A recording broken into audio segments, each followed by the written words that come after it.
Exam की notification आने से लेकर जॉइनिंग होने तक किस-किस प्रोसेस में कितना टाइम लगा था, क्या-क्या प्रोसेस हुआ था, वो सब हम डिस्कस करेंगे और उसके बेसिस पे हम ये भी समझ लेंगे कि एग्ज़ाम कब तक होगा। Hello everyone, welcome back. आज काफ़ी दिनों के बाद मैं ये वीडियो रिकॉर्ड कर रहा हूँ। आप लोगों का एक बहुत ही कॉमन डाउट आ रहा था कि एग्ज़ाम कब तक हो सकता है। जैसा कि मैंने पिछले एक वीडियो में बताया था कि 15 से 20 जून के आसपास एग्ज़ाम एक्सपेक्टेड है। लेकिन आज आपके 5 जून आपका हो गया है, लेकिन अभी तक कोई भी इन्फॉर्मेशन जो ऑफ़िशियल नोटिस है, वो एग्ज़ाम डेट के रिगार्डिंग नहीं आया है। तो ये हो रहा है कि कब तक एग्ज़ाम होगा? क्या ज़्यादा डिले होगा? कब एक्सपेक्टेड है? तो इसको देखिए वैसे तो कोई क्लियर नहीं बता सकता कि कब होगा, लेकिन हम इसके लिए जो पिछला पैटर्न जो इसके पहले पेपर हुआ था, जो हमारे टाइम पे हुआ था, मैं उसको रेफ़रेंस मानकर एक पूरा एनालिसिस करूँगा। आपको बताऊँगा कि कब-कब, क्या-क्या हुआ था, एग्ज़ाम की नोटिफ़िकेशन आने से लेकर जॉइनिंग होने तक किस-किस प्रोसेस में कितना टाइम लगा था, क्या-क्या प्रोसेस हुआ था, वो सब हम डिस्कस करेंगे और उसके बेसिस पे हम ये भी समझ लेंगे कि एग्ज़ाम कब तक होगा और उसके बाद जो आगे प्रोसेस होने वाला है, सिलेक्शन के बाद भी जो आपका प्रोसेस होगा, वो कब होगा, क्या होगा, वो सब हम डिस्कस करेंगे। तो चलिए ज़्यादा वीडियो को लंबा नहीं करते हैं और शुरू करते हैं। इसके लिए मैं जो हमारा रिक्रूटमेंट हुआ था 2023 में जो वैकेंसी आया था, उसको मैं बेस बनाकर आपके साथ डिस्कस करूँगा कि कब क्या-क्या हुआ था। तो हमारे टाइम पर जो सबसे पहले जो एक जैसे इस टाइम क्या हुआ कि डायरेक्ट आपका वैकेंसी अनाउंस हुआ था 4 अप्रैल को। लेकिन हमारे टाइम पे क्या था कि हमको वैकेंसी आने के लगभग 2 वीक पहले, लगभग 12 दिन पहले एक नोटिस आया था, इंडिकेटिव नोटिस कि हाँ, वैकेंसी आने वाला है, जल्द ही अनाउंस होगा। तो ये इस बार नहीं आया था। तो हमारा वो जो नोटिस था वो 2 अक्टूबर 2023 को आ गया था। और जो फाइनल जो डिटेल्ड नोटिस जो डिटेल्ड एडवर्टाइज़मेंट है, वो आपका 14 अक्टूबर को अनाउंस हुआ था 2023 में। तो डिटेल्ड एडवर्टाइज़मेंट 14 अक्टूबर 2023 को अनाउंस हुआ था। उसके बाद हमारा जो फॉर्म फिलिंग है वो 1 नवंबर से लेकर 30 नवंबर तक चला था। तो 14 अक्टूबर से लगभग 2 वीक के बाद फॉर्म फिलिंग स्टार्ट हुआ था। ये सब तो आपका हो चुका है तो ठीक है, अभी उतना रिलेवेंट नहीं है। इसके बाद अब बात आती है कि एग्ज़ाम डेट कब अनाउंस हुआ था। क्योंकि एग्ज़ाम डेट जो हम लोग का था वो एग्ज़ाम हमारा हुआ था 27 दिसंबर को। 2023 में 27 दिसंबर को एग्ज़ाम हुआ था और हमारा एग्ज़ाम डेट 15 नवंबर को अनाउंस हो गया था।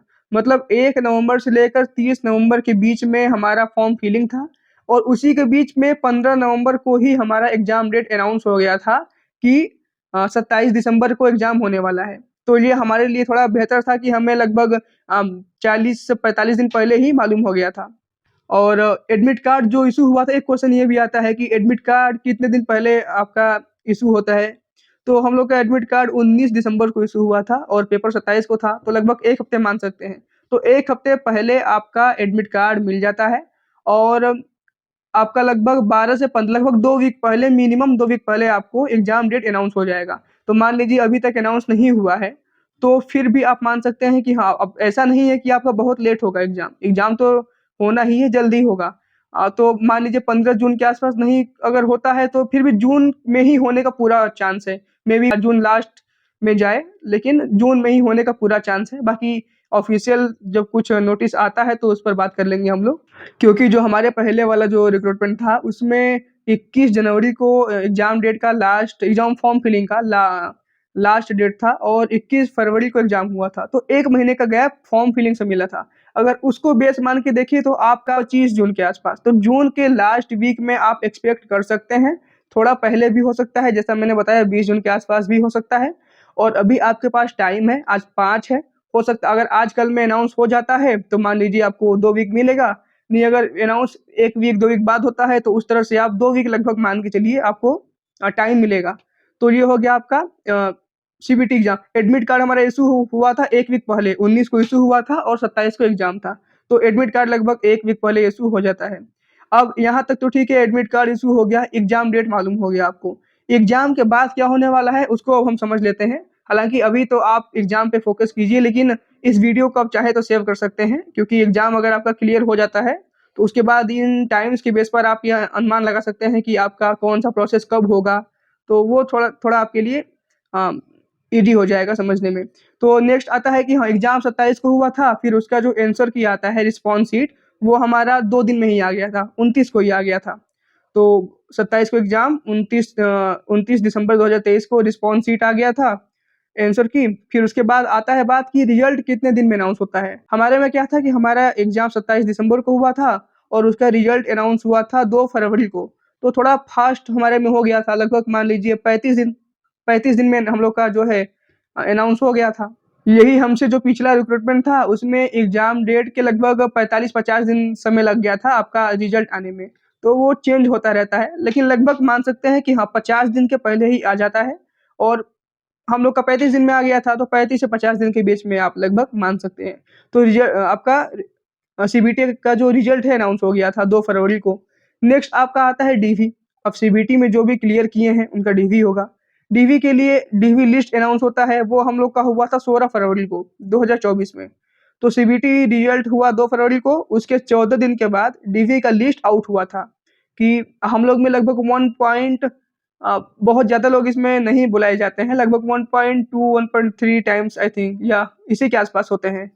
जैसे 496 वैकेंसी था तो शायद 682 ऐसे कुछ लोग थे जिनको बुलाया गया था। तो वो आपका 16 फरवरी को उसका लिस्ट आ गया था। उसके बाद स्कोर कार्ड हम लोग को मिलता है कि कितना मार्क्स, अब आपका सिलेक्शन हुआ हो चाहे ना हुआ हो, आपको स्कोर कार्ड रिलीज होता है कि हाँ आपका कितना मार्क्स था, रॉ मार्क्स कितना था, नॉर्मलाइज कितना था। तो वो हम लोग को 20 फरवरी को मिल गया था स्कोर कार्ड इसका। तो 20 फरवरी 2024 को स्कोर कार्ड रिलीज हो गया। फिर नेक्स्ट आता है आपका डीवी का लिस्ट आ गया, लेकिन डीवी के लिए कॉल लेटर बाकी था। तो कॉल लेटर हम लोग का आया था 21 फरवरी को।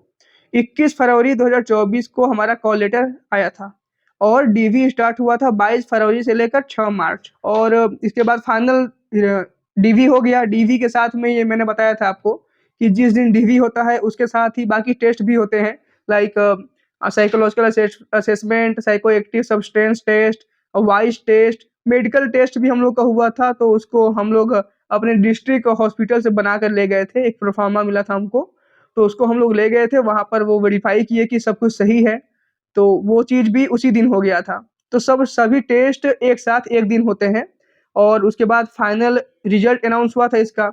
तो उसमें हम लोग का 13 मई को फाइनल जो रिजल्ट इसका है वो 13 मई को आया था। तो 6 मार्च को डीवी खत्म हुआ, फिर 2 महीने बाद लगभग 2 सवा 2 महीने बाद हम लोग का इसका फाइनल रिजल्ट अनाउंस हुआ था। अब इसके बाद ये होगा कि जब 13 मई को रिजल्ट अनाउंस हुआ तो फिर इतना डिले क्यों हुआ हम लोग का ज्वाइनिंग?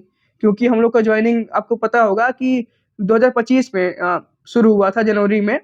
हमारा हमसे पहले एक बैच था, उसका 23 जनवरी को ज्वाइनिंग हुआ था और हमारा 6 फरवरी को हुआ था। तो ये बात आती है कि 7-8 महीने डिले क्यों हुआ? तो उसका थोड़ा कहानी अलग है। वो कुछ प्रॉब्लम हुए थे बीच में। वैसे ये होता नहीं है जनरली। ये केवल हमारे रिक्रूटमेंट के टाइम पे ही हुआ था, कुछ कोर्ट केसेस वगैरह का इशू था। तो उसको भी छोड़ते हैं, वो सब होता नहीं है। तो आप मान के चलिए कि ये 13 मई को आपका रिजल्ट आ गया। फिर इसके बाद आप मान सकते हैं कि 1 महीने के अंदर आपका लगभग ज्वाइनिंग लेटर आ जाएगा, अप्रॉक्स 1 महीने मान लीजिए, और फिर ज्वाइनिंग। तो कुल मिला के अगर देखें तो 14 अक्टूबर को इसका नोटिफिकेशन आता है और ज्वाइनिंग मान लीजिए आप अगर नॉर्मल चलता है सब कुछ तो आपका जून में ज्वाइनिंग हो जाता है। तो इस तरह से देखें तो कितना टाइम आप समझ सकते हैं कि लगभग 7-8 महीने, 8 महीने मान लीजिए आप। तो 8 से 9 महीने के बीच में हमारा सब प्रोसेस कंप्लीट हो गया था। हाँ, वो अलग बात है कि थोड़ा हमारा डिले हुआ था, तो वो मैंने बताया कि नॉर्मल नहीं है, तो ऐसा नहीं है कि इस बार भी होगा। तो आप इस बार नॉर्मल मान के चल सकते हैं। तो अगर आपका वैकेंसी अप्रैल में अनाउंस हुआ है, तो आप मान सकते हैं कि अप्रैल से आप 8-9 महीने जोड़ लीजिए, तो लगभग दिसंबर इस साल के लास्ट तक आपका ज्वाइनिंग हो जाने का पूरा उम्मीद है। अगर कुछ अनएक्सपेक्टेड नहीं होता है तो यही था पूरा टाइमलाइन। हम इसकी बेस पे आपका जो है जो वैकेंसी है उसका एक एक्सपेक्टेड टाइमलाइन हम बनाने की कोशिश करते हैं। तो मान लीजिए आपका 4 अप्रैल को वैकेंसी आया है। 4 अप्रैल का वैकेंसी आपका अभी तक आपका एग्ज़ाम डेट अनाउंस नहीं हुआ है। मे बी 1-2 वीक के अंदर तो हो ही जाना चाहिए, क्योंकि जून में एग्ज़ाम होने का पूरा उम्मीद है। मतलब जून हो सकता है कि अगर 15 के आस-पास ना हो तो जून लास्ट वीक में हो, लेकिन पूरा चांस है कि आपका एग्ज़ाम जून में होगा। गारंटी तो नहीं है, लेकिन पूरा उम्मीद है, ऐसा मान सकते हैं। तो जून में एग्ज़ाम हो जाएगा, उसके बाद बाकी जो मैंने टाइमलाइन बताया उसके हिसाब से आप एप्रॉक्स जोड़ सकते हैं। लगभग 1.5 से 2 महीने के बीच में आपका मान लीजिए 1.5 महीने मान लीजिए आप लगभग इसका रिजल्ट आने में। उसके बाद 1.5 महीने के बाद मान लीजिए 1 महीने पूरे प्रोसेस होने में जो भी डीवी का है। उसके बाद लगभग 1.5 से 2 महीने मान लीजिए आप फाइनल रिजल्ट आने में, और फाइनल उसके बाद 1-1.5 महीने ज्वाइनिंग में। तो ये एक रफ आइडिया आप लेकर चल सकते हैं कि आपका ज्वाइनिंग कब तक होगा। बाकी एग्जैक्ट क्या होने वाला है वो तो जब होगा तभी मालूम होगा, तो उसको हम लोग डिस्कस करेंगे। बाकी एग्जाम डेट की बात रही तो वो मैंने डिस्कस कर लिया। आप परेशान ना होइए, अगर आपके पास, मैंने पहले भी बोला था कि आप मई तक जो टाइम है उसको सेफ मान के चलिए। जून में अगर जल्दी होता है तो उसके लिए हम पहले से प्रिपेयर कर रहे थे कि मई तक पूरा पढ़ लेंगे, फिर प्रैक्टिस करेंगे, टेस्ट लगाएंगे फुल लेंथ और रिवाइज करेंगे। आपके लिए एक अच्छी चीज़ ये है कि अगर एग्ज़ाम 1-2 वीक 3 वीक डिले होता है तो आपके पास थोड़ा टाइम मिल जाएगा। अगर आप कुछ चीज़ नहीं पढ़ पाए हैं तो उसको आप पूरा पढ़ लीजिए। उसको आप नेगेटिव ना लेकर पॉजिटिव वे में लीजिए कि हाँ, 2 वीक 3 वीक अगर एक्स्ट्रा मिलता है तो उसको हम लोग जो कम पढ़े हैं या फिर जो अच्छे से नहीं कर पाए हैं उसको अच्छे से कर लें, ताकि क्वेश्चन अगर आए तो वो मिस ना हो। और अब आपके पास अगर आपने पूरा पढ़ लिया है तो उसको रिवाइज कीजिए, फुल लेंथ टेस्ट लगाइए। अब बात है कि टेस्ट कैसे अटेम्प्ट करें, क्या-क्या कौन-सा टेस्ट बेहतर है, किस तरह से उसको अटेम्प्ट करना चाहिए, तो इसके बारे में मैं नेक्स्ट वीडियो में बात कर लूँगा। तो अभी वीडियो काफ़ी लंबा हो चुका है, इसको यहीं बंद करते हैं। और इस वीडियो को आप चाहे तो सेव कर सकते हैं। अभी सभी चीज़ें तो अभी आपके लिए उतने काम की नहीं है, अभी आपको एग्ज़ाम से मतलब होना चाहिए। लेकिन एग्ज़ाम के बाद आपको हो सकता है कि डाउट आए कि बाकी चीज़ें कब क्या-क्या होती हैं, तो उस टाइम पर आप इस वीडियो को देख लेना, आपको काफ़ी हेल्प मिलेगा। तो ठीक है, आज की वीडियो में इतना ही रखते हैं, मिलते हैं नेक्स्ट वीडियो में। जय हिंद।